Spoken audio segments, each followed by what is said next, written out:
August 13th, 1945 hours.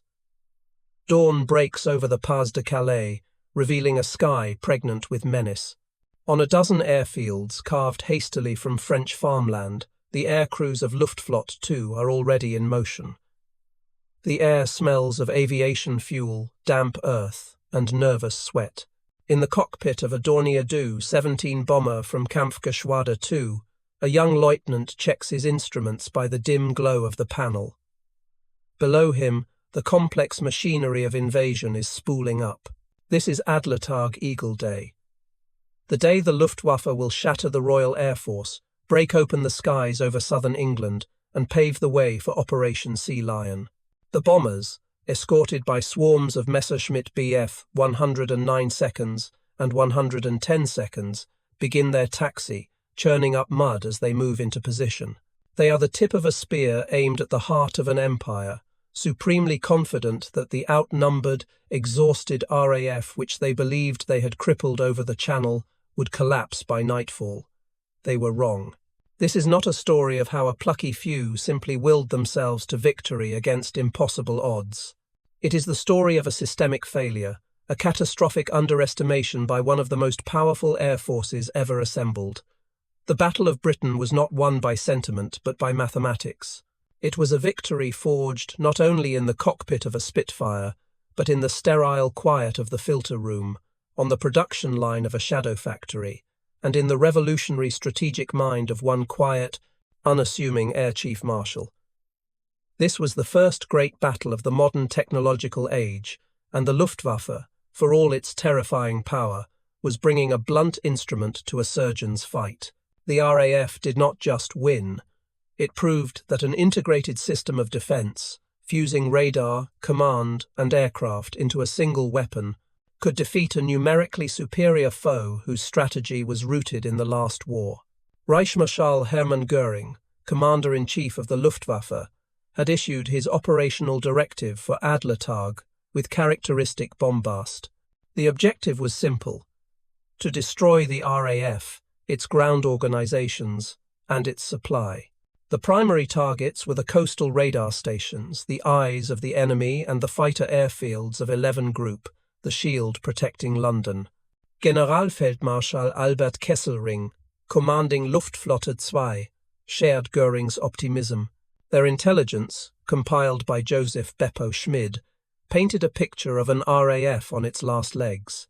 Schmid's reports, fatally flawed, estimated RAF fighter strength at a fraction of its true operational capacity and, critically, suggested that British aircraft production was brittle and slow.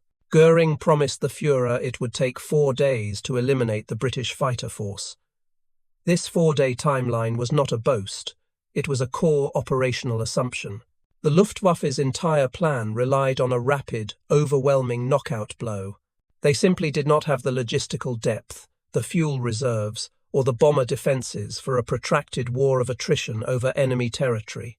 For the crews of Kampfgeschwader 2, tasked with hitting the RAF airfield at East Church, the mission briefing on the morning of the 13th was clear. Expect fighter resistance, but push through. The target was vital. As their Dorniers crossed the coast near Dover, the reality of their task became immediately apparent. This was not the broken, scattered defence they had been promised. The sky ahead was empty one moment and swarming the next. Oberleutnant Rudolf Lamberty, a pilot in the formation, would later recall the shock. There was no haphazard scramble. The attacks were coordinated, precise, and horrifyingly efficient. Hurricanes, not Spitfires, dove on them first, the workhorses sent to break up the bombers, while the Thoroughbred Spitfires engaged the 109 escorts. Lamberty watched as the bomber to his port side was hit by a burst of 8-gun machine gun fire, a stream of 303 caliber rounds that acted like a buzzsaw, tearing the wing completely off. The bomber didn't explode, it simply disintegrated. The Luftwaffe crews were veterans of Poland and France, where they had operated with near-total air supremacy. This was something new. This was a system. On the other side of the Channel, at RAF Tangmere, pilot officer Geoffrey Page of 56 Squadron was already strapped into his Hurricane. The bells in the dispersal hut had scrambled them minutes before the first German aircraft were even visible. This was the miracle. The plotters in the 11-group operations room at RAF Uxbridge had been tracking the German build-up on their radar screens since it formed over France. Page and his squadron were not scrambling to find the enemy. They were being vectored by a calm female voice in their earphones onto a precise intercept course, altitude, and heading. They were an arrow, aimed by an unseen hand. Page, who would become a legend and later a badly burned survivor, remembered the sheer scale of the sky that day. The air was full of Huns, he wrote. Formations of 30, 40, 50 bombers, with their fighter escorts weaving above them. For Page, the fight was a blur of instinct and mechanics. He engaged a Dornier, his 8 Brownings spitting fire, seeing the tracers strike the fuselage before being bounced by a Buff 109 from above.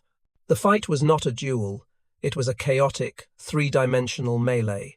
But it was a melee that his squadron had entered on their terms, at an altitude of their choosing, with full knowledge of the enemy's strength and target.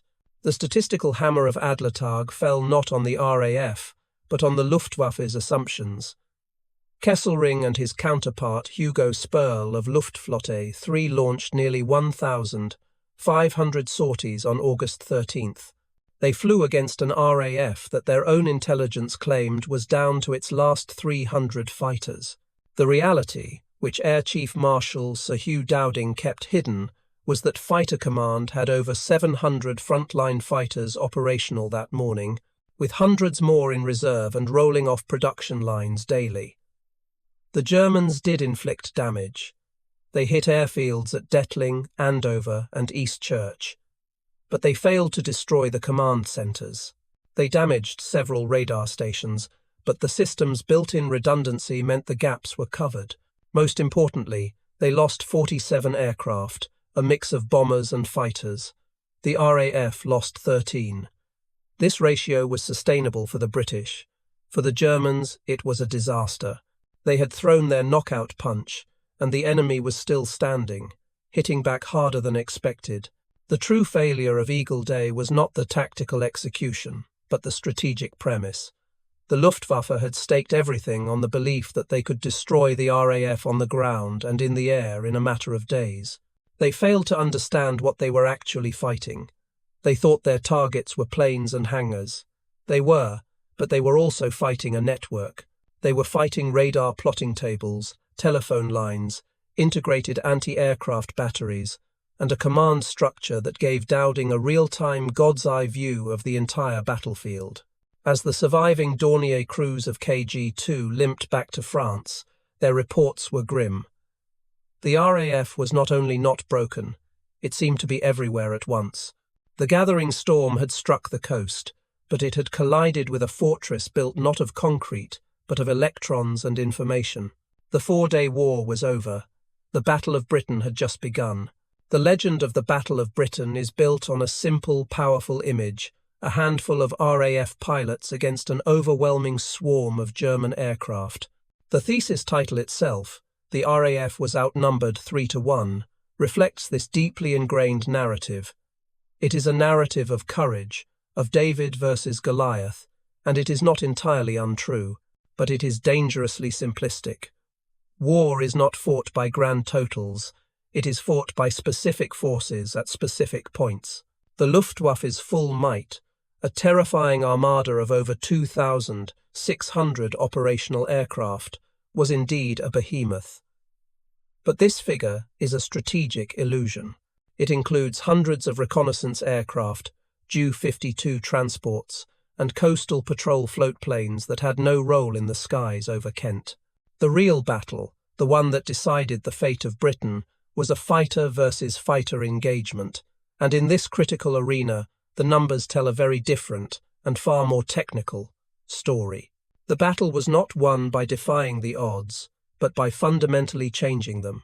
To understand the Luftwaffe's paper tiger strength, one must look at the order of battle for Luftflotten 2 and 3 inches, July 1940.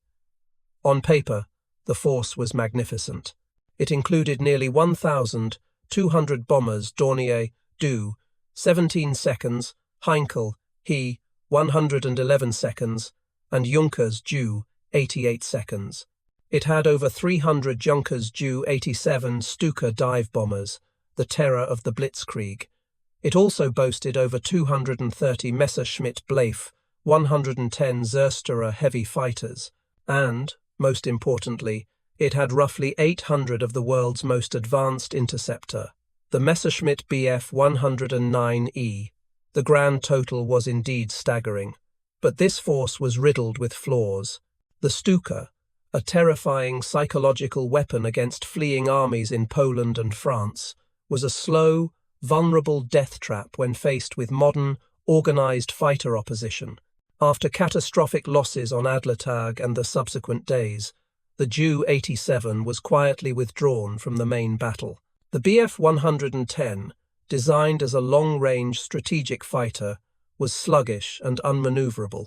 It was discovered, to the horror of its crews, that it could not even defend itself against a Hurricane, let alone a Spitfire.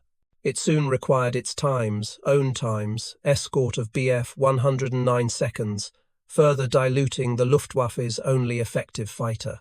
This left the burden of the entire battle on the 800 single-engine Bf 109 seconds. This was the true enemy force. The bombers were the targets, but the 109 seconds were the weapon that had to win the air. Luftwaffe intelligence, under the command of Beppo Schmid, had compounded this error. Schmid's infamous Report No. 5 stated that fighter command was below strength and disillusioned. It estimated total RAF fighter strength at around 450 aircraft, and, most critically, assessed British aircraft production as rigid and bureaucratic, incapable of replacing losses. General Feldmarschall Erhard Milch, the State Secretary of the Reich Aviation Ministry and a man who understood industry, privately expressed doubts about these figures, but the operational commanders, Kesselring and Sperl, planned their offensive based on Schmid's rosy picture. They believed they were attacking a finite, brittle object. Air Chief Marshal Sir Hugh Dowding, the quiet, methodical head of RAF Fighter Command, saw the world in a completely different light. Dowding was not a romantic, he was a systems analyst. He was not managing an air force, he was managing a resource. His entire pre-war struggle with the Air Ministry had been to conserve his precious Spitfires and Hurricanes, refusing to waste them in the doomed Battle of France. In his own reports, Dowding rarely spoke of grand totals. He spoke of serviceable aircraft, pilot readiness, and sortie rates. He knew his total inventory of perhaps 700 first-line fighters was smaller than the Luftwaffe's total force, but he also knew he would never have to fight the entire Luftwaffe at once. His fighters were a shield, not a sword. They did not need to conquer the sky over France. They only needed to deny the Luftwaffe the sky over southern England for long enough to make invasion impossible. His few were not a static number, but a fluid pool. A pilot who flew 3, 4, or even 5 sorties in a single day was, in effect, 3, 4, or 5 pilots. A damaged Hurricane that was patched up by a civilian repair organization and returned to service in 48 hours was not a loss in the way the Germans counted it. This brings us to the statistical hammer. The 3-to-1 myth dissolves completely when we compare the only forces that truly mattered, the single-engine fighters. The Luftwaffe committed approximately 800 Bf 109Es. Fighter Command had, on average, 700 Spitfires and Hurricanes available. This is not 3-to-1. This is roughly 1.14-to-1. But the numbers get even better for the RAF. The battle was primarily fought over the airspace of RAF 11 Group, commanded by the aggressive New Zealander Keith Park. The Luftwaffe formations had to fly from France, cross the Channel, and fight. Dowding's system, which we will explore next, meant that Park knew exactly where they were going, and at what altitude. He did not need to send his entire 700 fighter force up to meet them. He could commit his squadrons in penny packets, as his critics wrongly accused him. He could vector 2 squadrons of Hurricanes onto the bombers and 1 squadron of Spitfires onto the top cover, achieving localized parity 30 planes versus 30 planes right at the point of contact. Furthermore, an RAF pilot who was shot down over Kent or Surrey, if he survived, was back at his airfield by tea time, ready to fly again. A Luftwaffe pilot who bailed out, even from a perfectly good aircraft, was a prisoner of war. He was a 100% loss. The entire German strategy was built on a numerical fantasy.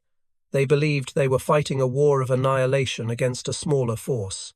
They were, in fact, fighting a war of attrition against an equal-sized, better-managed, and constantly regenerating industrial and technological system. The myth of the numbers was perhaps the Luftwaffe's greatest propaganda victory, one that persists to this day. But the reality was a far closer run thing. The RAF was not a fragile pane of glass waiting to be shattered. It was a flexible, reinforced shield. The Luftwaffe was a hammer swung by a giant who believed he was striking glass, only to find he was striking an anvil. The shock of that realization, the dawning horror that the RAF was not dying, not breaking, and was in fact getting stronger, was the true story of the Battle of Britain. The question was no longer times if times the RAF had the numbers, but times how times they managed to deploy them with such devastating, unseen efficiency. It is a scene now immortalized in film, but the reality was far more sterile and tense. The 11-group operations room at RAF Uxbridge was not a place of shouting or panic. It was a subterranean theatre of war, hushed, air-conditioned, and smelling faintly of floor polish and ozone from the electronics. At its centre lay a vast map table, a 1 to 250, 0000 scale grid of southern England and the Channel. Around it, women in the blue uniforms of the WAF, the Women's Auxiliary Air Force, moved with quiet deliberation. They were not just operators, they were the synapses of a giant brain. Using long wooden rakes, they pushed small wooden blocks across the map, each block representing a plot, an enemy formation. A red block meant hostile. The numbers and letters on it indicated the estimated strength and altitude. On a raised balcony overlooking this stage, Air Vice Marshal Keith Park, the commander of 11 Group, sat with his controllers, watching the battle unfold not as a chaotic melee, but as a series of converging lines. The calm, clipped voices of the WAF controllers patched through to the sector airfields, Kenley, Vector 240, Angels 1 to 5. 30 plus were the only sounds. This room, buried deep beneath the earth, was the true heart of the Battle of Britain. It was the weapon the Luftwaffe never saw. The architect of this weapon was Air Chief Marshal Sir Hugh Dowding. Stuffy, as he was known, was the antithesis of the dashing fighter ace. He was a taciturn, spiritualist, brilliant systems engineer who had begun his career in the Royal Artillery. He thought not in terms of heroic duels, but in terms of integrated networks. His entire command of the newly formed Fighter Command from 1936 had been a singular, often bitter, political battle. While others in the Air Ministry clamoured for more bombers, Dowding fought relentlessly for the unglamorous necessities, for radio direction finding, for command and control infrastructure, and for a central filter room. He understood, as few others did, that the next war in the air would be won not by the side with the most planes, but by the side that could put its planes in the right place at the right time, every time. His 1941 dispatch on the battle, a masterpiece of clinical understatement, lays this bare. He speaks not of courage, but of the operational advantages of fighting over our own territory and the novel technical aids. He had built a system designed for one purpose: to inflict the maximum possible attrition on an invading force with the minimum possible waste. The eyes of this system were the chain-home radar stations. These were not the rotating dishes of modern radar. They were colossal, 350-foot steel transmitter towers that flooded the sky with a continuous floodlight of radio energy. Fixed receiver towers listened for the faint echo. This system, crude by later standards, was brilliantly tailored to Britain's specific needs. It had severe limitations. It was terrible at gauging altitude accurately. It was equally poor at determining the exact number times of aircraft in a formation. A small group and a massive raid produced a similar blip. And, because it broadcast parallel to the sea, it was almost completely blind to low-flying aircraft. The Luftwaffe knew about Chain Home. They had even bombed some of the stations on Adlertag, but they fundamentally misunderstood what it was. They assumed it was a simple early warning system. They failed to grasp that its weaknesses were the very reason the rest of the system existed. The radar was not the weapon, it was just the trigger. The raw data from the Chain Home stations was, by itself, almost useless. A plotting table at 11 group, based on raw radar data, would have been an incoherent mess of contradictory plots. The true genius of the Dowding system was hidden one step back, at the central brain of fighter command, the filter room at Bentley Priory. This was the human computer. Here, in another hushed, high-pressure room, WAAF operators received the raw radar reports by telephone. Sergeant Joan D.G. Mortimer, a filterer at Bentley Priory, recalled the process. A single raid would be seen by 3 or 4 different radar stations. The operator at Bawdsey might report hostile 7 at 50 miles, while the operator at Dover reported hostile 7 at 45 miles. The filterer's job was to instantly triangulate these reports, average them, and assess their reliability. They then cross-referenced this with a second, entirely separate data stream, the thousands of volunteers in the Royal Observer Corps.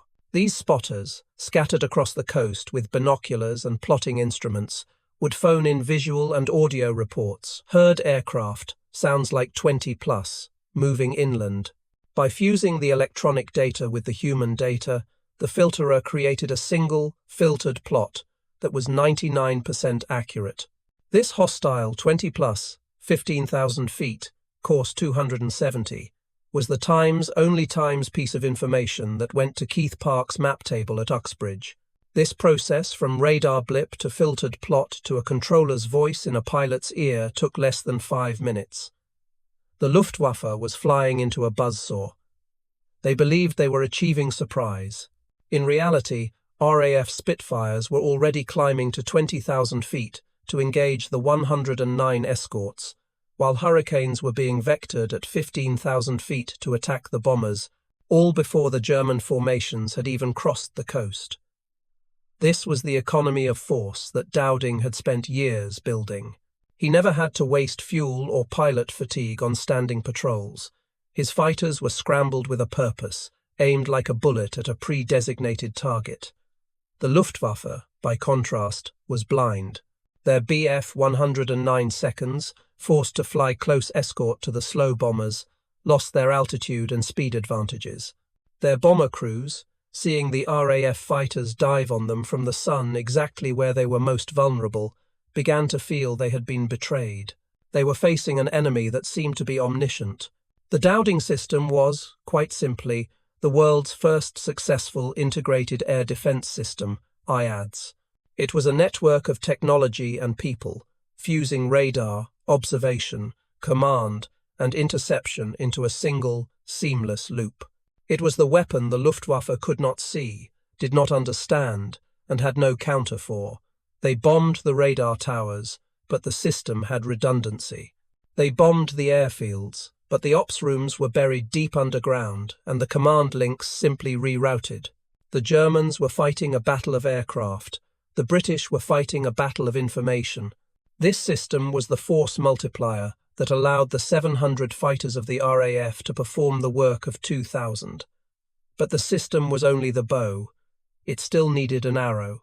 It needed the machines themselves, the deadly spear tips of the entire network. The Supermarine Spitfire is the enduring icon of the Battle of Britain. It is the Thoroughbred, the legend, a machine of such aerodynamic grace that it is remembered as the Times war winner. But in the brutal attritional fight of 1,940, the legend was supported, and in many ways surpassed, by the Workhorse. This was the Hawker Hurricane. To misunderstand the difference between these two aircraft and the doctrine that employed them is to misunderstand how the battle was actually fought. The RAF did not win because of one superior machine. It won because it had a complementary times doctrine, a perfect pairing of a rugged, stable gun platform, the Hurricane, to kill the bombers, and a high-performance Thoroughbred, the Spitfire, to engage their fighter escorts. It was a two-punch combination that the Luftwaffe, with its single-role fighter, could not counter. The Hawker Hurricane, designed by Sidney Cam, was in many ways a relic of a past age. It was an evolutionary, not revolutionary design. While the Spitfire was a futuristic, stressed-skin monocoque, the Hurricane was built in the traditional Hawker method, a tubular metal frame covered in fabric and doped linen. By 1940, this was considered almost archaic, but in the desperate, scrambling battles of August and September, this apparent weakness became the RAF's single greatest operational advantage: repairability. A Hurricane that was shot to pieces, its fabric fuselage torn by cannon shells or machine gun fire, could be wheeled into a maintenance unit hangar and be airworthy again in days, sometimes hours. Ground crews, like those of 501 Squadron at Gravesend, became masters of battlefield triage. They would patch the linen, swap out components, and get the aircraft back on the line. A Bf-109 or a Spitfire, with its complex stressed skin construction, required specialized riveting and structural analysis. A shell hole in a Spitfire's wing was a major engineering problem. A shell hole in a Hurricane's fuselage was often just a patch and paint job. Consequently, the serviceability rates for Hurricane squadrons were consistently higher than for Spitfires. This ruggedness extended to its performance as a weapon. The Hurricane was a wide, stable, and forgiving aircraft. It was the bomber killer. Its 303 Browning machine guns, concentrated in the wings, produced a devastating cone of fire. Pilots reported that it was a steadier gun platform than the Spitfire, less prone to floating in a tight turn. This made it the perfect instrument for Keith Park's 11-group tactics. When the plots appeared on the ops room table, Park scrambled the Hurricanes first, vectoring them at a lower altitude to tear into the Heinkels and Dorniers. They absorbed the initial brunt of the defensive fire from the bombers' gunners, and their 8 guns were perfectly suited for attacking the large, unarmoured airframes of the German bombers. During the Battle of Britain, the unsung, fabric-covered Hurricane shot down more enemy aircraft bombers and fighters combined than all other defences, including the Spitfire and anti-aircraft artillery, put together. If the Hurricane was the club, the Spitfire was the rapier. R.J. Mitchell's masterpiece, the Supermarine Spitfire, was everything the Hurricane was not. It was a revolutionary design, built for one thing: pure performance. Its most iconic feature, the elliptical wing, was an aerodynamic marvel that minimized drag and gave it a phenomenal rate of roll and tight turning radius. Powered by the same Rolls-Royce Merlin engine as the Hurricane, the lighter, sleeker Spitfire was a true high-altitude interceptor. Its job was not to kill bombers, its job was to kill the bomber times escorts, *. Air Vice Marshal Park's doctrine was explicit. He vectored his Spitfire squadrons to Angels 2-0, 20,000 feet, or higher, climbing times above times, the main German raid to engage the Bf-109 top cover.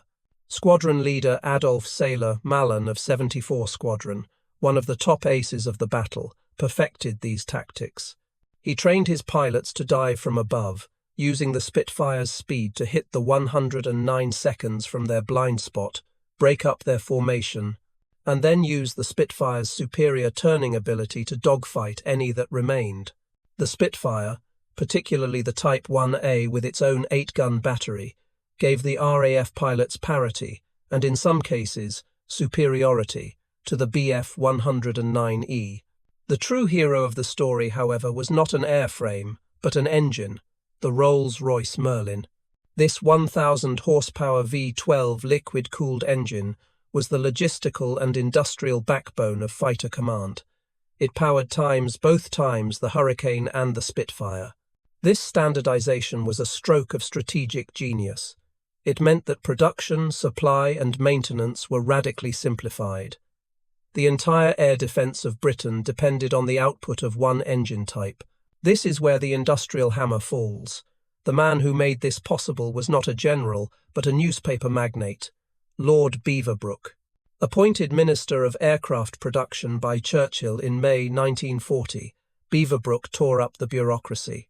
He initiated the shadow factory scheme, creating massive, dispersed manufacturing plants like the one at Castle Bromwich, which was tasked with building nothing but Spitfires, and another at Langley for Hurricanes. More importantly, he focused on engine output.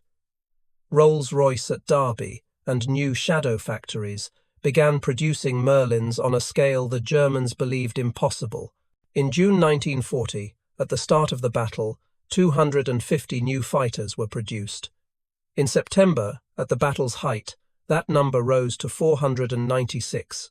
The Luftwaffe, by contrast, was receiving fewer and fewer Bf 109 seconds as its own production struggled. The Germans were fighting a war of attrition against an industrial machine that was, unbeknownst to them, just warming up. The RAF's two-fighter solution was the perfect tactical and industrial answer to the Luftwaffe's problem. The Germans had one excellent multi-role fighter, the Bf 109. The RAF had two specialized tools, powered by a single mass-produced engine. The Hurricane, cheap to build and easy to repair, bore the brunt of the fighting and, crucially, did the vital work of destroying the bombers. The Spitfire, a high-performance Thoroughbred, won the headlines and, more importantly, won the high-altitude duel against the 109 seconds. This perfect pairing of machines, however, was only so effective because their primary adversary, the Bf 109, was hamstrung by a single, crippling, and insurmountable flaw. It was a flaw not of design, but of geography. The Messerschmitt Bf 109E was, in many respects, a masterpiece of aviation engineering. Designed by Willy Messerschmitt, it was a lightweight, high-speed interceptor, a point defense fighter in modern parlance. Armed with two 20mm cannons and two machine guns, it packed a devastating punch. Its Daimler-Benz DB601 engine gave it a superb rate of climb and an advantage in the dive over both the Hurricane and the Spitfire. In the hands of an expert like Adolf Galland or Werner Mulders, it was arguably the most lethal fighting machine in the sky. Had the Battle of Britain been fought over the Rhineland, the outcome might have been very different. But it was not. The 109, for all its technical brilliance, was hobbled by a single, catastrophic and unfixable flaw. It was a short-range fighter. It was an aircraft designed to defend Germany, not to conduct a strategic offensive over enemy territory. This simple fact, a tyranny of distance, was a logistical noose that defined the entire battle. The anxiety of the fuel clock was a constant, gnawing presence for every Jagdflieger. We can see this through the frustrated, angry accounts of the pilots themselves. Adolf Galland, the charismatic Geschwader Commodore of Jagdgeschwader 26, was one of the most vocal critics. In his post-war memoirs, The First and the Last, he describes the operational reality with biting clarity. His pilots were flying from airfields in the Pas de Calais. They would climb to altitude, cross the channel, and rendezvous with the bombers. By the time they reached the critical airspace over London, or the airfields of 11 Group, their fuel gauges were already a source of intense preoccupation. Galland wrote of the red warning light for low fuel, a dreaded signal that would often flash on times, just times as they entered the most chaotic part of the dogfight. He describes the agonizing choice: stay and fight for 2 more minutes to protect the bombers, or break off immediately and dive for home. To stay meant risking a dead stick landing in the Channel or, worse, bailing out over Kent to become a prisoner of war. This anxiety was a weapon in the RAF's arsenal, as potent as any Spitfire. This technical limitation imposed a strategic straitjacket on the entire Luftwaffe. Reichsmarschall Göring, a former fighter ace from the First World War, failed to grasp the realities of this new high-speed air war. He was furious with his fighter pilots. He accused them of cowardice, of abandoning the bombers to hunt for personal glory. In a famous, tense confrontation, he demanded to know what Galland needed to win. Galland, in a fit of pique, allegedly replied, "A squadron of Spitfires." What he meant was that he needed an aircraft that could times be times a fighter. Goering's response was to issue a disastrous directive. The Bf 109 seconds were to be tied in a close escort to the bomber formations. For the aces of the Jagdflieger, this was a death sentence. Their greatest advantages, speed, altitude, and the element of surprise from the freie Jagd or free hunt, were nullified. They were forced to throttle back, weaving S-patterns to stay with the slow, lumbering Heinkels and Dorniers. They became, as one pilot bitterly remarked, the faithful sheepdogs for the bombers. This made them sitting ducks. The RAF controllers at Uxbridge could vector their Spitfire squadrons to climb up sun and bounce the rigid German formations from above. The 109 seconds, stripped of their energy advantage, were forced into a defensive, turning fight, a fight the Spitfire was born to win. The map tells the whole story.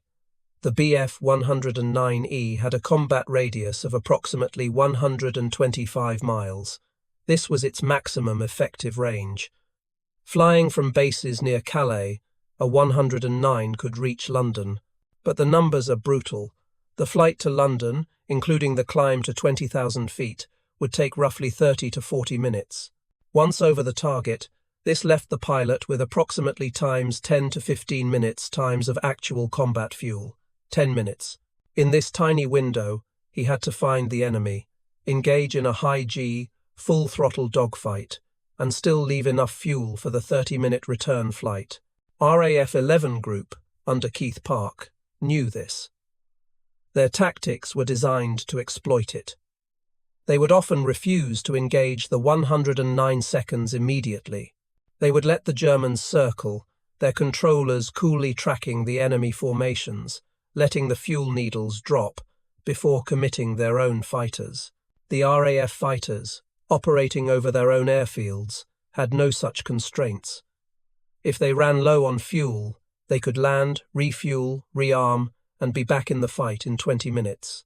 The 109 seconds had one shot, and it was a short one. This logistical noose also meant that any target north of London, such as the vital 12 Group airfields at Duxford or the industrial heartlands of the Midlands, was completely beyond their range. The Luftwaffe could only punch at the very tip of southern England. The tyranny of distance was the insurmountable flaw in the German plan. It was not a failure of courage or even, initially, of production. It was a failure of geography and logistics. The Bf 109 was a short-range interceptor being forced to act as a long-range strategic escort, a role for which it was never designed. This flaw created a cascade of failures. It forced the pilots into a state of constant fuel anxiety. It led to disastrous tactical doctrines like the close escort, which nullified the 109's strengths. It bred intense, bitter conflict between the Luftwaffe's fighter and bomber arms, as the bomber crews felt abandoned and the fighter pilots felt misused. And, most importantly, it ensured that the Luftwaffe could never, ever achieve true air superiority over the whole of Britain. They could only achieve temporary, localized air superiority for about 10 minutes at a time, 120 miles from their base. This was not a war-winning strategy. This technical and strategic failure placed an almost unbearable personal and psychological burden on the pilots in the cockpits, a story told not in statistics, but in their own words. To be strapped into the cockpit of a Hawker Hurricane in August 1940 was to be encased in a vibrating, roaring coffin. The world was reduced to the small circle of the gun sight, the blur of the propeller, and the instruments on the panel. The air was a cocktail of smells, hot engine oil, the sharp tang of cordite from the guns, and the sweet, sickly scent of glycol coolant. The Merlin engine, just feet in front of the pilot, was not a sound but a physical vibration that rattled his bones. The oxygen mask was a suffocating rubber clamp on the face. The R divided by T, the radio, a constant crackle of static and disembodied voices in the earphones. This was the human-machine interface, a place of profound sensory overload and isolation. It was in this claustrophobic box that young men, most barely out of their teens, were forced to confront a psychological and physical stress that was almost beyond human endurance. The romantic image of the Knights of the Air dissolves in the face of primary evidence. The dominant emotion in the cockpit was not dashing courage. It was visceral, paralyzing fear. Pilot Officer Jeffrey Page of 56 Squadron, Flying Hurricanes, left one of the most vivid accounts of this reality. He was scrambled on August 12th, the day before Adlertag, to intercept a raid. He described the cold, clammy feeling of fear that gripped him as the squadron climbed. It was not the fear of a glorious duel, but the fear of the bloody great swarm of dots growing larger in the sky. Page engaged the enemy, his 8 guns firing, but was in turn hit by a Bluff 109. His words paint a picture of pure horror. I was on fire. A sheet of flame was streaming over the cockpit. The heat was intense. I could feel my skin blistering. Page was forced to bail out, his hands and face horribly burned. He spent months in hospital, one of the first patients of the pioneering plastic surgeon Archibald Mackindoe, becoming a member of the Guinea Pig Club. This was the reality of the battle. Not a clean kill, but the smell of burning fuel and human flesh. Survival in this environment depended on suppressing that fear and replacing it with something else: cold, calculated, and ruthless doctrine. This was the mental transformation from a civilian to a killer, and its chief proponent was someone like Squadron Leader Adolf Sailor Malan of 74 Squadron. A South African and a former merchant marine officer, Malan was an ace in the truest sense. He was a predator, but a systematic one. He did not rely on luck or instinct alone. He relied on mathematics and geometry. His 10 rules of air fighting, which he had painted on a board in his dispersal hut, became the gospel for new pilots. They were not poetic. They were brutal, pragmatic instructions. Rule 1. Wait until you see the whites of his eyes. Fire short bursts of 1 to 2 seconds only when your sights are definitely on. Rule 4. Always turn and face the attack. Rule 6. Height gives you the initiative. This was the mindset required to win. Malan was training his pilots to override their natural instinct to flee, to force their terror-stricken minds to impose a tactical order on the 3-dimensional chaos of a dogfight. The battle was a constant, exhausting internal struggle between the terror described by Page and the ice-cold doctrine demanded by Malan. This psychological battle was waged against the backdrop of a grinding, industrial-scale human attrition. This was the human pipeline problem. The Luftwaffe, as we will see, operated on an expert system, where its top aces like Galland and Mulders flew constantly, racking up huge personal scores. The RAF, under Dowding, managed its pilots as a resource, just as it managed its aircraft. Dowding and Park knew their pilots were their most valuable and fragile asset. They instituted a system of rotation. A squadron that had been in the thick of the fighting in 11 Group for 2 weeks would be rotated out to the quieter 10 Group in the west or 13 Group in the north to rest and, just as importantly, to integrate new pilots. But the demand was relentless. The operational training units, OTUs, were churning out new pilots with as little as 20 hours of flight time on a Spitfire or Hurricane. These new pilots were, tragically, cannon fodder. The statistics are horrifying. A new pilot's life expectancy in a frontline squadron in August 1940 could be measured in days, sometimes even in sorties. They were often bounced by veteran 109 pilots before they even saw the enemy. The sortie rate was crushing. On the busiest days, like September 15th, pilots were expected to fly 4 or 5 times, landing only to refuel and rearm, their hands shaking so badly from adrenaline and exhaustion that ground crews had to help them from the cockpit. For the RAF pilot, the Battle of Britain was not a single event. It was a relentless, minute-by-minute, day-after-day struggle against fear, exhaustion, and the gnawing, statistical probability of a horrific death. It was a battle fought in the claustrophobic confines of a cockpit, where survival depended on the ability to master one's own terror and adhere to a rigid, learned doctrine. The victory was not just one of machines, but of human resilience. It was the resilience of men like Geoffrey Page, who survived being burned alive and fought to fly again, and the cold, professional lethality of men like Sailor Mallon, who imposed a brutal logic on the sky. This was the view from the British side of the Channel. But for their counterparts in the Luftwaffe, the psychological battle was just as intense, yet defined by a completely different, and perhaps even more corrosive, set of fears. To be in the cockpit of a Heinkel He-111 over England in 1940 was to be profoundly, terrifyingly exposed. The contrast with a Spitfire or 109 cockpit was absolute. There was no snug armoured coffin here. The Heinkel, like the Dornier Do-17, was a flying greenhouse. The pilot, navigator, and bomb aimer were clustered together in a nose section made almost entirely of plexiglass, a fragile bubble separating them from the 18,000-foot-high sub-zero air. The dominant sensation was not speed. It was a bone, jarring, monotonous vibration from the two Junkers Jumo engines, a drone that lulled the senses even as the nerves were screaming. The world was a vast, cold, panoramic view of the English coastline scrolling by beneath them. And in this sky, visibility was not an asset. It was a liability. It meant you could see death coming from a mile away. The ordeal began the moment they crossed the coast. For the crews of a unit like Kampfgeschwader 55, veterans of the Polish and French campaigns, the anti-aircraft fire over Britain was a horrifying revelation. In France, the flak had been inaccurate, sporadic, something to be endured. The British ACAC was different. It was guided by radar. The bomber crews would be flying in what seemed to be a clear, empty sky. And then, without warning, the air around their formation would be filled with black, greasy puffs of smoke. These explosions were not random.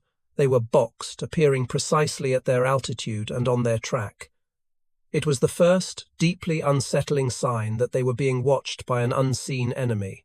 A diary from one KG-55 crewman, Feldwebel Paul Temme, describes the sudden jarring thumps as shrapnel from these radar-directed shells ripped through the thin aluminum skin of his aircraft. It was the sound of a system at work. This was just the prelude. The flak was designed to break up the formation, to force stragglers. Immediately after, the fighters came, and they did not come in the way the Germans expected. They were not a disorganized rabble scrambling to meet them. The attacks were systematic, precise, and vectored by the unseen hand of the Dowding System.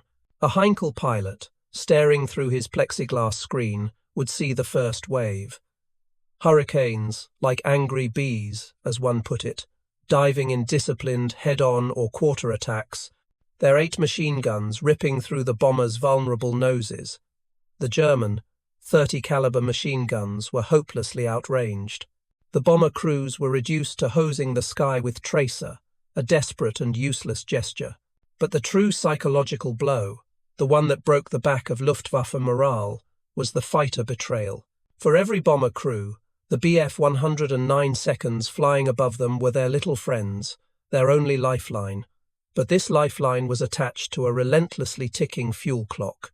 The bomber crews, on their long, slow passage to London, would watch with mounting dread as the 109 seconds began to weave and waggle their wings. This was the signal. It was the sign that their fuel state was critical, and they were breaking off to dive for France. The sense of abandonment, of pure, cold fury, is a constant theme in the diaries of the Kampfflieger. They described watching their only protection peel away, leaving them naked in the sky, just as the R divided by T would crackle with the dreaded call, Achtung, Spitfire. Then, the second wave would hit. The Spitfires, having held the 109 seconds at bay, were now free to dive onto the unprotected bombers, their 20mm cannons, in the later models, or 8 machine guns tearing the formations to shreds. The bombers were left for dead. This was not a single, isolated incident. It happened on times every single deep penetration raid asterisk. The statistical hammer of this reality was the attrition rate, not of aircraft, but of men. When a Spitfire pilot was shot down over Kent, he was one man lost. If he bailed out, as Geoffrey Page did, he was in a hospital, ready to be patched up and, perhaps, fly again. When a Heinkel He 111 or a Dornier Do 17 was shot down, it was not one man lost. It was an entire crew of 4 or 5 highly trained specialists. The pilot was lost. The navigator, who had spent months in specialized training, was lost. The bomb aimer, a man with a highly technical skill, was lost. The radio operator and the flight engineer were lost. These multi-man crews were, in an industrial sense, far more valuable and infinitely harder to replace than a single-seat fighter pilot. The Luftwaffe's own records show this crippling hemorrhage. In August 1940 alone, the Luftwaffe lost nearly 400 bomber crewmen killed or captured. In September, another 420. The training schools in Germany could not keep up. By the end of September, the veteran crews who had begun the battle were nearly all gone, replaced by hastily trained, green replacements who were even more vulnerable. The morale of the Kampfflieger was shattered. The psychological collapse was just as decisive as the physical destruction of their aircraft. They were flying in vulnerable, exposed machines, into a meat grinder of radar-directed flak and perfectly vectored fighter attacks. They were being abandoned, as they saw it, by their own fighter arm, which was hamstrung by logistics, and they were dying in unsustainable numbers.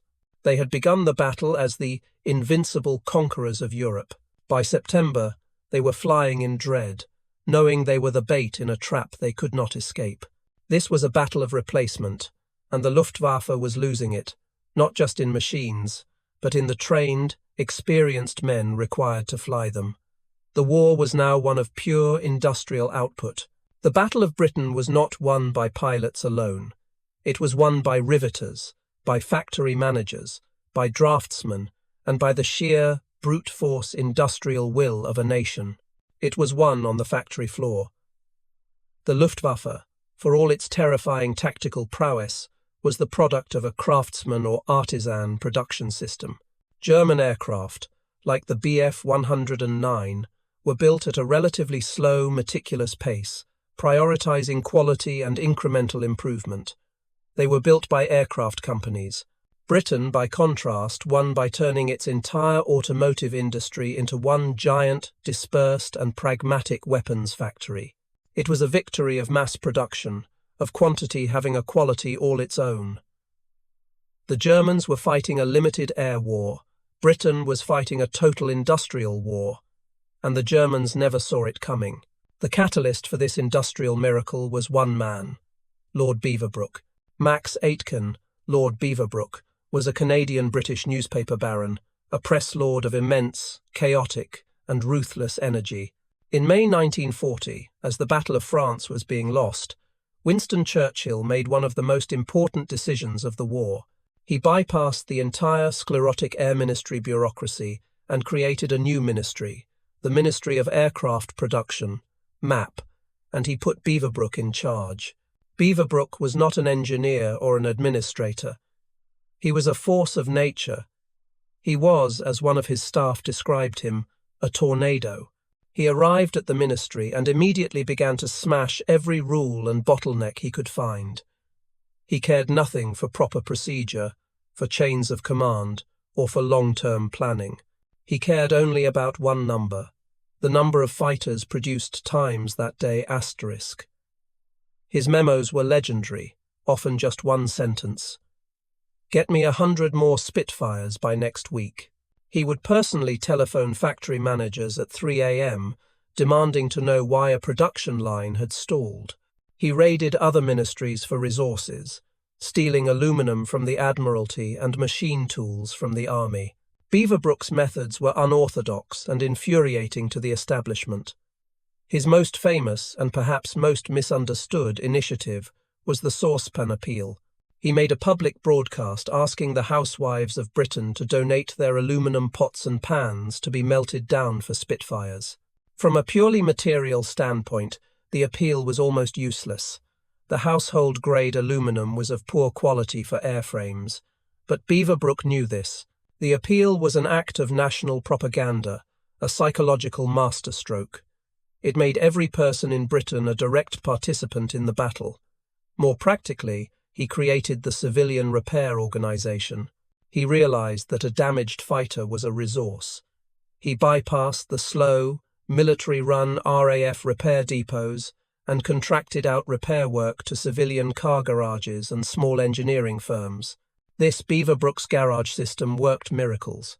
Damaged Hurricanes were hauled from fields, patched up, and returned to their squadrons in days, not weeks. He was running a scrap and repair economy at a frenetic pace, keeping the frontline squadrons supplied with just enough times flyable aircraft to survive the next 24 hours. This short-term chaos, however, was only possible because it was built on a brilliant long-term system that had been put in place years before, the Shadow Factory scheme. This was the brainchild of men like Lord Nuffield, the founder of Morris Motors. In the mid-1932s, the government recognised that the traditional aircraft industry, supermarine hawker, was far too small to handle the demands of a modern war. The solution was to secretly use the one industry that truly understood mass production, the automotive industry. The Nuffield organisation, along with firms like Austin, Roots, and Rover, were given government funds to build massive new shadow factories, often disguised, which would run parallel to their car plants, ready to mass-produce aircraft components. The most important of these was the new factory at Castle Bromwich. It was a colossal, state-of-the-art facility built to do one thing: mass-produce the complex, stressed skin Spitfire. When the war began, these factories were already tooled up and ready to go. This was the system that Beaverbrook inherited, and then force-fed with raw materials.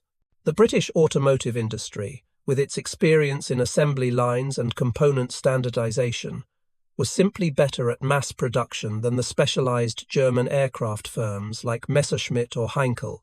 Now we come to the statistical hammer. The numbers that prove this industrial victory are definitive and shocking. The German High Command, and specifically Goering, entered the battle believing that the RAF was a finite resource that could be attrited and destroyed. Their own intelligence, as we have seen, told them that British production was brittle and could not replace losses. This was perhaps the single greatest intelligence failure of the war. Let us look at the fighter production numbers for the critical period of the battle, from July to October, 1,940. In this 4-month window, German industry produced approximately 775 new Messerschmitt Bf 109 fighters. This was a respectable number, but it was not enough. In that time's same 4-month period asterisk, British industry, driven by Beaverbrook and the shadow factories, produced 1,890 new Hurricanes and Spitfires. The equation was a nightmare for the Luftwaffe. For every new Bf 109 that rolled off a German assembly line, asterisk 2.5 times new British fighters were rolling out of Castle Bromwich, Langley, and the Nuffield shadow plants. The RAF was not just replacing its losses, it was times growing asterisk. The Luftwaffe was fighting a battle against an enemy that was, in real time, getting stronger every single day. The RAF ended the Battle of Britain with more operational fighters and more pilots than it had when it began. The Luftwaffe was shattered. The German High Command, and Goering in particular, had been defeated by an industrial equation that their own intelligence had told them was impossible. They had believed they were fighting a duel. They were, in fact, in a production race they had already lost. This relentless industrial backing, the ability to replace every machine and train a new pilot, was the concrete foundation upon which the victory of the few was ultimately built. On August 20th, 1940, as the battle reached a crescendo of violence, Prime Minister Winston Churchill rose in the House of Commons. In a speech that would define the conflict for all of history, he uttered the immortal words, "Never in the field of human conflict was so much owed by so many to so few." The name stuck. The few. But who were these men? The term conjures an image of a stoic, British, pipe-smoking squadron leader. The reality was far more complex, younger, and more international. The 3,000 men who flew for fighter command were, on average, barely 20 years old. They were a fragile, irreplaceable human resource, bound together not by patriotic speeches, but by the insular, gallows humour-fueled loyalty of the squadron dispersal hut, and they were dying at a rate that was almost impossible to sustain. The most potent and most overlooked element of the few was that they were not all British. 1 in 5 pilots who flew in the Battle of Britain was from an overseas nation, and no group fought with more ferocity than those who had already lost their homes. The Poles and the Czechoslovaks were not fighting to times defend times Britain. They were fighting to times avenge times Poland and Czechoslovakia. They viewed the Luftwaffe with a personal, burning hatred that was shocking to their British counterparts. The most lethal example was pilot officer Josef František, a Czech pilot who had fled his homeland, flown in the French Air Force, where he also scored victories, and then escaped to Britain. František flew with the legendary all-Polish No. 303 Squadron. He was a force of nature, a lone wolf who often broke formation to hunt on his own, much to the frustration of his commanders. But his results were undeniable. In the month of September alone, František claimed 17 confirmed victories, making him one of the highest-scoring aces of the entire battle. His motivation was pure revenge. He and his Polish comrades, like Witold Urbanowicz, were fighting a different war, a war with no quarter asked and none given. This desperate intensity was balanced by the unique culture of the squadron. The true home for the pilot was not a barracks or a house. It was the wooden dispersal hut at the edge of the airfield. Flight Lieutenant Peter Townsend, who commanded No. 85 Squadron during the battle, captured this reality in his memoirs. The hut was a place of surreal contrasts. It was a club where pilots in Mae Wests and flying boots would play cards, read or sleep on canvas cots, all while waiting for the sudden nerve-shattering ring of the telephone that signalled a scramble. It was a place of intense, unspoken bonds and crippling gallows humour. Townsend wrote of the terrible, empty quiet that would fall over the hut in the evening. The squadron had started the day with 12 pilots. They returned from the last sortie with 8. The ground crew would quietly remove the personal effects from the missing pilots' bunks. There was no ceremony. There was no time for grief. There was only the dreadful, gnawing exhaustion and the knowledge that they would have to do it all again at dawn. This was the human support system, a shared, unspoken understanding of the terror and the loss that kept them functioning. The statistical hammer of the few is the breakdown of those 2,937 men. This is the hard data of the human element. Of that total, only 2,341 were British. The remaining 596, a full 20% of the force, were from the Commonwealth and occupied Europe. The numbers are a roll call of an international alliance. There were 145 Poles, many of whom were combat veterans from the 1939 campaign, making them among the most experienced pilots in the RAF. There were 127 New Zealanders, 112 Canadians, 88 Czechoslovaks, 32 South Africans, 28 Australians, 25 Belgians, 13 Frenchmen, 10 Irishmen, and even 1 American, pilot officer Billy Fisk. No. 303 Polish Squadron, despite only becoming operational at the end of August, would end the battle with the highest victory-to-loss ratio of any squadron in fighter command.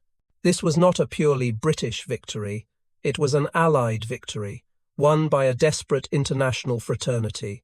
The few were not a monolith, they were a complex, exhausted, and international fraternity.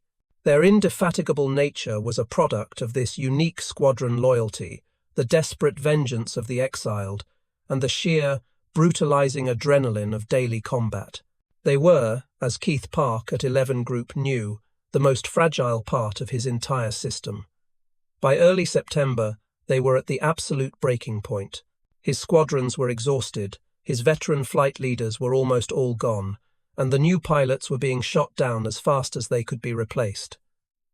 The system was about to snap, and then the Germans made the single greatest strategic blunder of the entire campaign. They shifted their attack times away, times from this fragile human and industrial target, and aimed for the one target they thought would break the nation's will, the city of London itself. The first week of September 1940 was the breaking point. Fighter Command, and specifically Air Vice Marshal Keith Park's 11 Group, was on its knees. The system was snapping. The Luftwaffe's relentless daily assault on the sector airfields, the vital nerve centres like Biggin Hill, Kenley, and Hornchurch, had been devastatingly effective. Biggin Hill had been hit 6 times in 3 days. Its operations room was a crater, forcing controllers to work from a local butcher's shop. Kenley was in ruins. The human pipeline was broken. Experienced flight commanders were almost all dead or wounded, and the new pilots being fed into the mincer were surviving, on average, less than 2 sorties. The pilots who remained were shadows, hollow-eyed with a fatigue so profound it was a physical illness.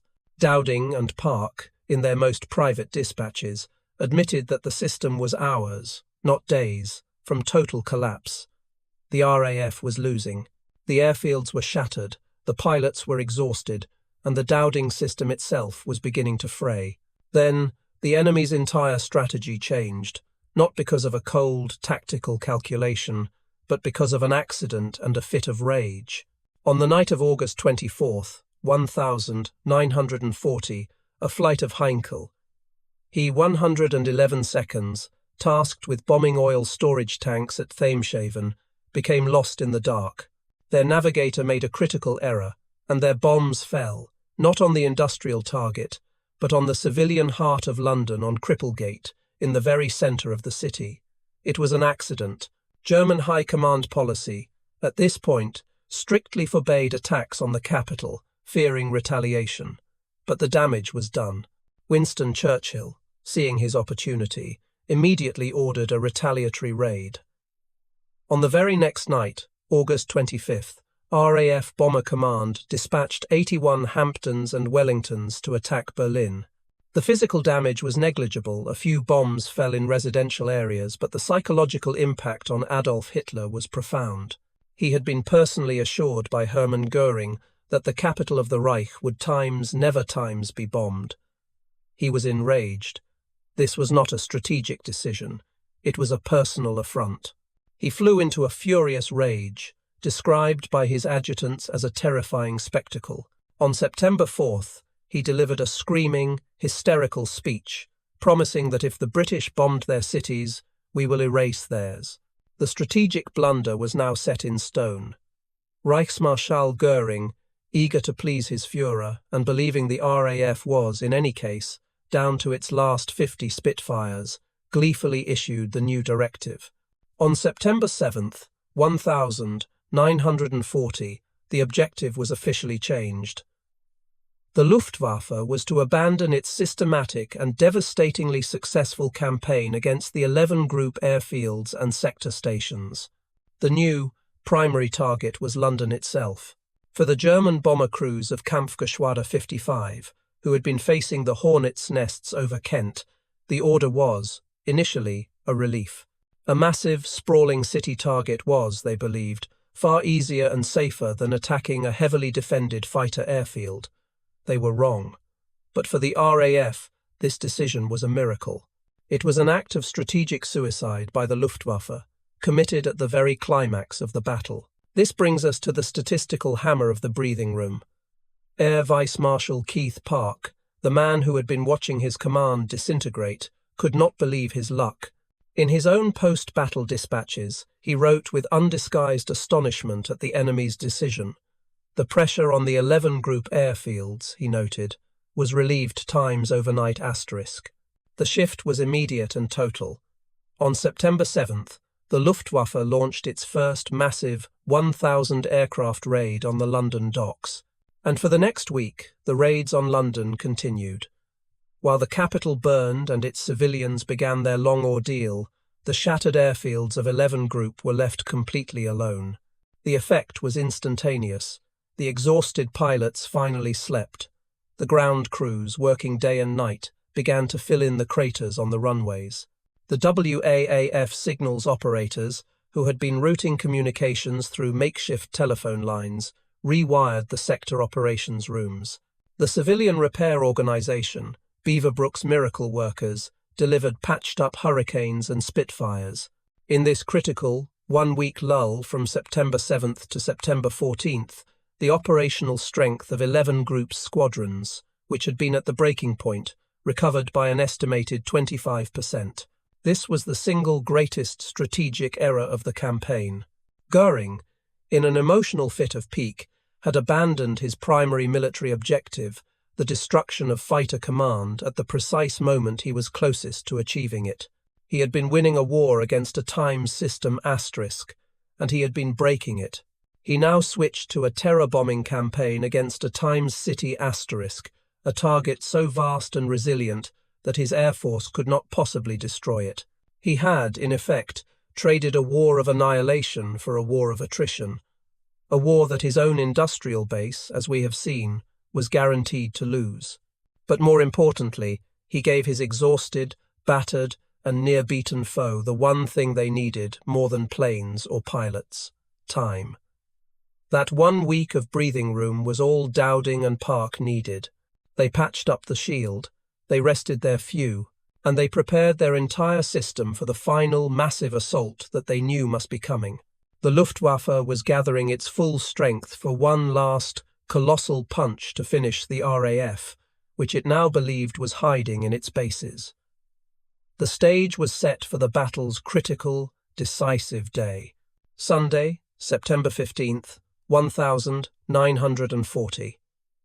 The day dawned with a brilliant, cloudless blue sky over southern England. It was perfect flying weather. It was perfect weather for an invasion. This was the day Hermann Goering had planned as the crescendo of his offensive. Believing the RAF was on its last legs, hiding its few remaining fighters, he ordered a massive, two-wave assault on London.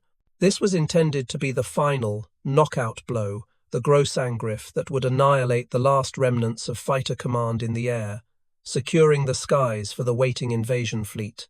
For the first time, the Luftwaffe would throw everything it had: bombers, Bf 109 seconds, and the much-maligned Bf 110 seconds into one all-out attack.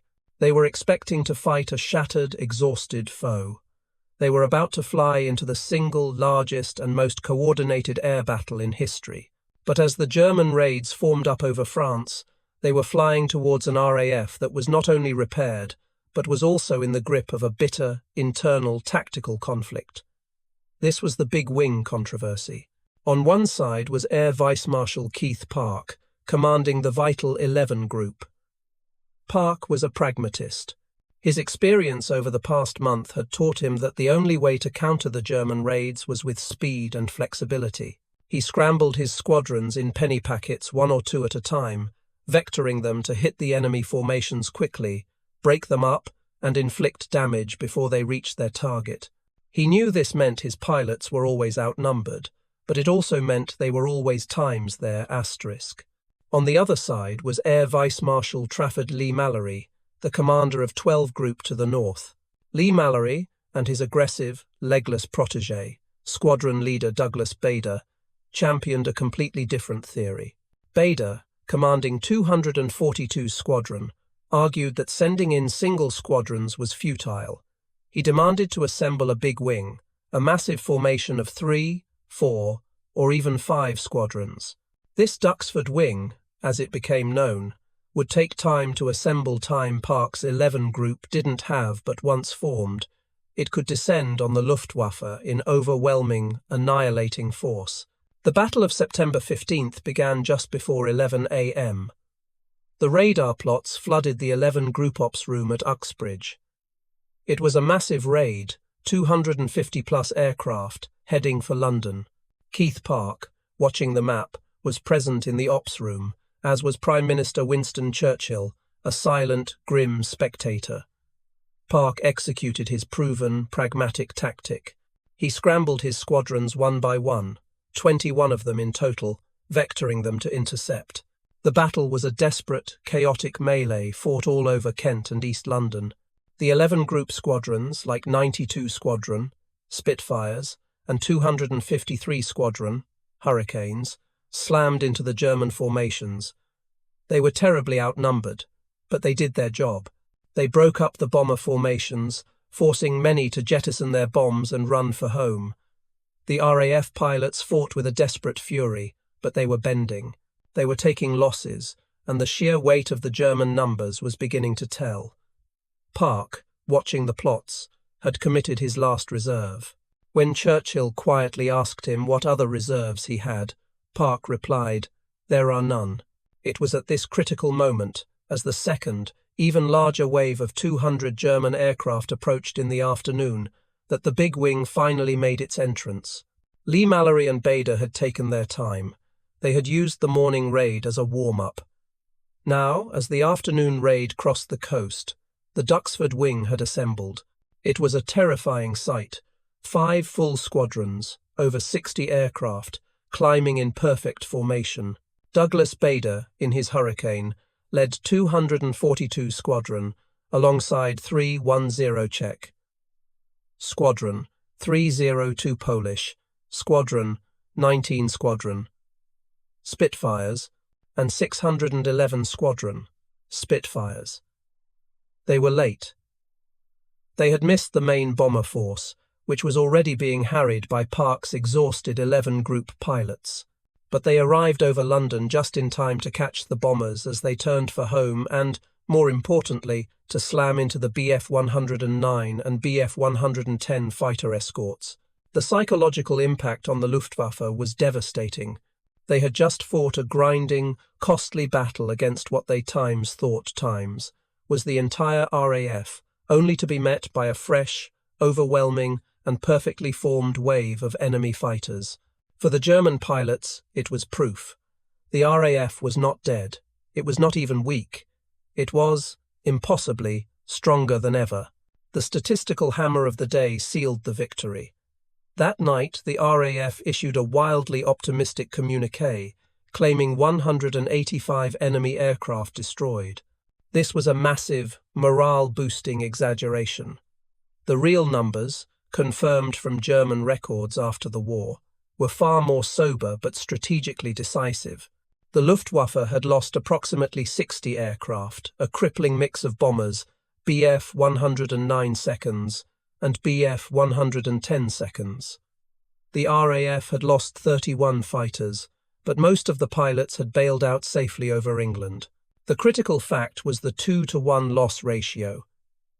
This was not just a tactical defeat for the Luftwaffe. It was in times unsustainable, times operational disaster.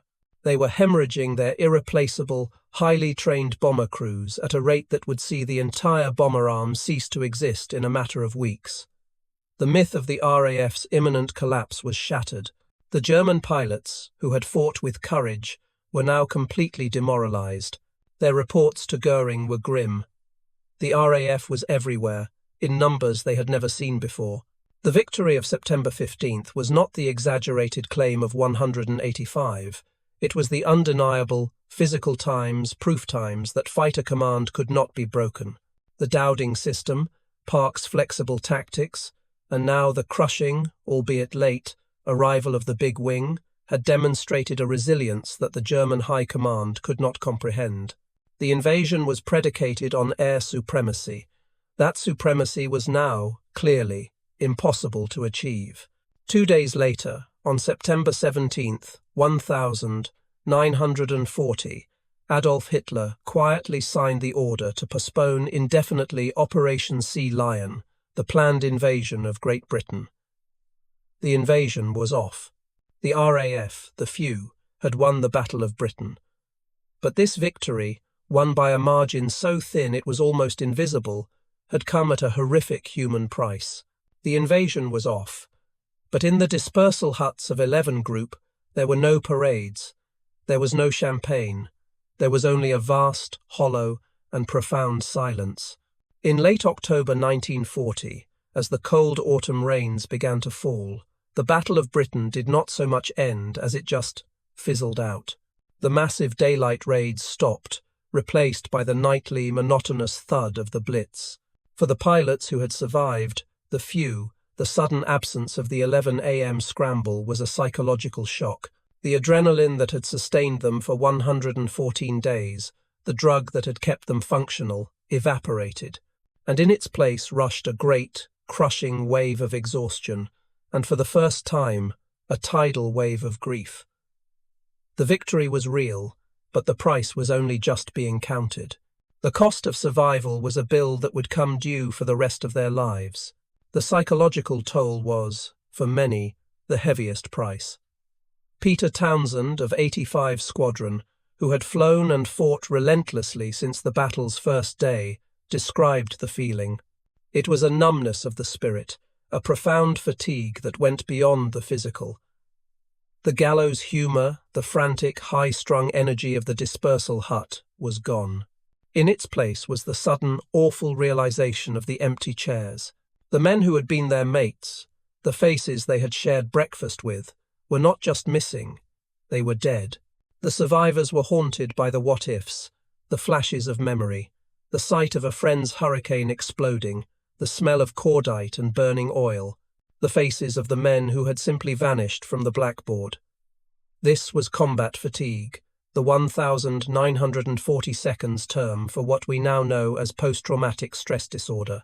It was a deep, internal wound, and for many of the few, it would never heal. They had won, but they had paid for it with their youth, their nerves, and their peace. And then there was the butcher's bill. The hard, cold, undeniable statistics of the battle tallied from July 10th to October 31st, 1,940. The numbers are a testament to the battle's sheer, industrial-scale ferocity. Fighter Command had lost 1,744 aircraft. More importantly, it had lost 544 pilots and aircrew killed in action, with another 422 wounded. These 544 men were the irreplaceable core of the victory. The Luftwaffe's losses were, on the surface, similar in terms of machines. 1,977 aircraft destroyed. But the human cost for Germany was a strategic catastrophe from which it would never fully recover. The Luftwaffe lost 2,698 aircrew times killed times and another 967 captured. This is the statistic that matters. For every one RAF pilot killed, the Luftwaffe lost times 5 times highly trained aircrew. The RAF lost single-seat fighter pilots, who were often replaced in weeks. The Luftwaffe lost entire 4- and 5-man bomber crews, pilots, expert navigators, bomb aimers, radio operators who were, industrially, irreplaceable. And while this air war raged, another war was just beginning on the ground. By the end of 1,940, as the battle bled seamlessly into the night blitz, over 23,000 British civilians had been killed and 32,000 wounded by the bombing campaign that was the Luftwaffe's consolation prize. But perhaps the most tragic and surreal cost of the victory was the political one. The two men who had engineered the entire system, the two quiet architects of survival, were unceremoniously sacked. Air Chief Marshal Sir Hugh Stuffy Dowding, the man who had built the system, and Air Vice Marshal Keith Park, the man who had wielded it with such pragmatic genius in 11 Group, were relieved of their commands in November 1940, almost the instant the victory was secure. It was a palace coup orchestrated by their rivals, chiefly the ambitious Air Vice Marshal Trafford Leigh-Mallory of 12 Group, the proponent of the Big Wing. Leigh-Mallory and his allies argued to the Air Ministry that Dowding and Park had been too cautious, too defensive, that their penny packet tactics had almost lost the battle. It was a grotesque distortion of the truth. The Big Wing had been too slow to assemble to ever have won the battle in the desperate days of August, but it times looked times good. Dowding, the quiet engineer, was cast aside. Park, the brilliant New Zealander, was shipped off to a training command. Their own dispatches from the time are filled with a sense of stunned, quiet betrayal. They had saved Britain, and their reward was disgrace. The victory was total. The invasion was stopped. But it was a victory paid for in the blood of 544 young men. It was paid for in the lifelong invisible trauma of the survivors. It was paid for in the shattered homes and lives of tens of thousands of civilians. And it was paid for in the careers of the very men whose genius had made it possible. This brutal, costly, and almost impossibly close-run survival was not an end. It was, as Churchill had said, only the end of the beginning. The final question remains. Why did it matter?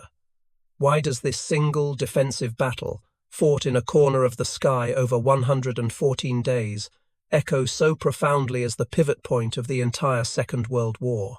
We began this story with the assertion that this was not a tale of how a plucky few simply willed themselves to victory against impossible odds. We said this was a story of a systemic failure, a catastrophic underestimation by the Luftwaffe, and that the Battle of Britain was won not by sentiment, but by mathematics.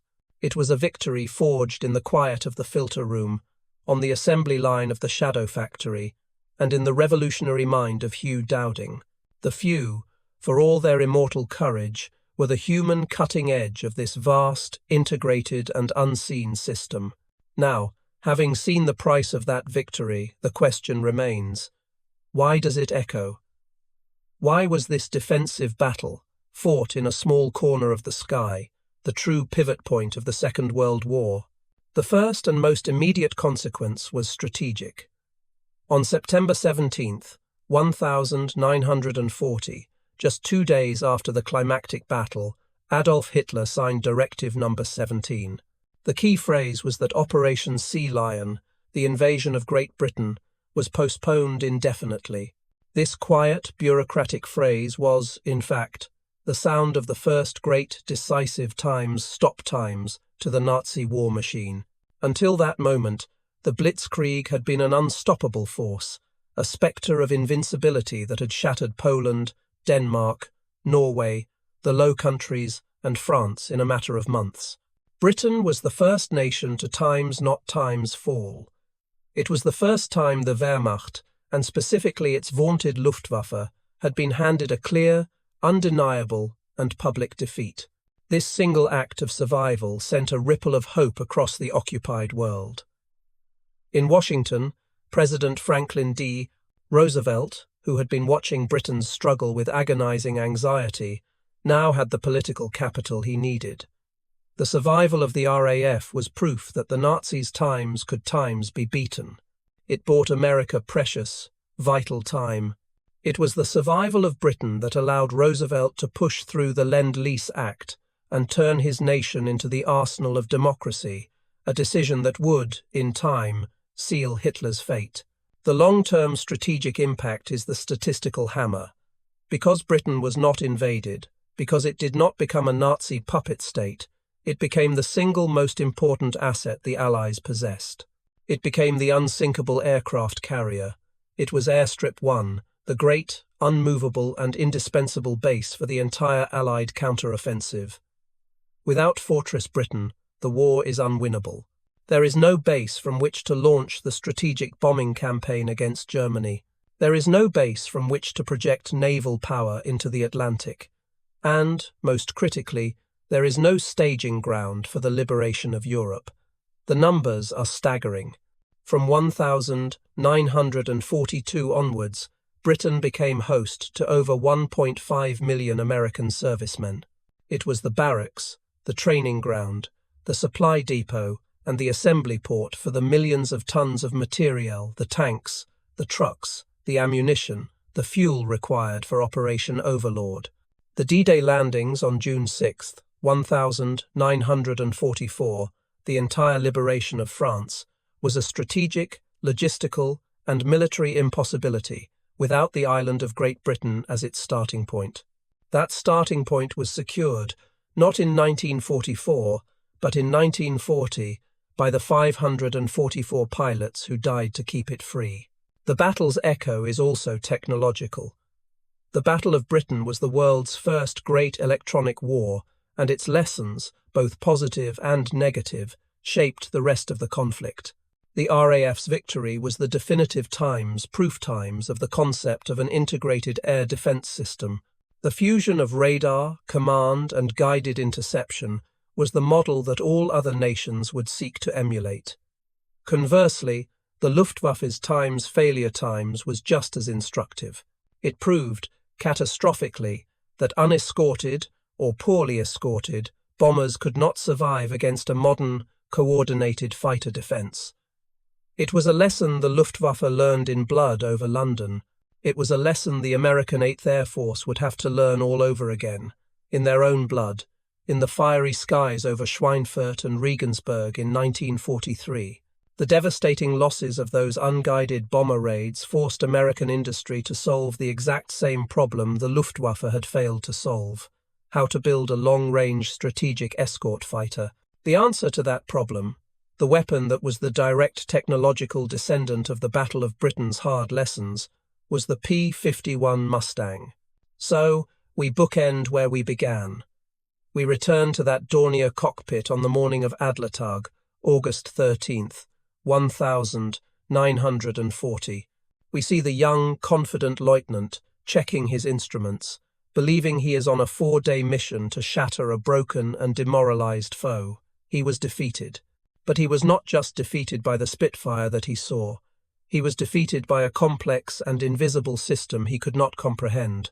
He was defeated by a WAF operator in a concrete bunker at Bentley Priory, calmly triangulating his position. He was defeated by a riveter at the Castle Bromwich Shadow Factory, completing an airframe at a rate his own industry could not match. He was defeated by the radar pulses flooding the sky from a 350-foot steel tower on the Dover coast.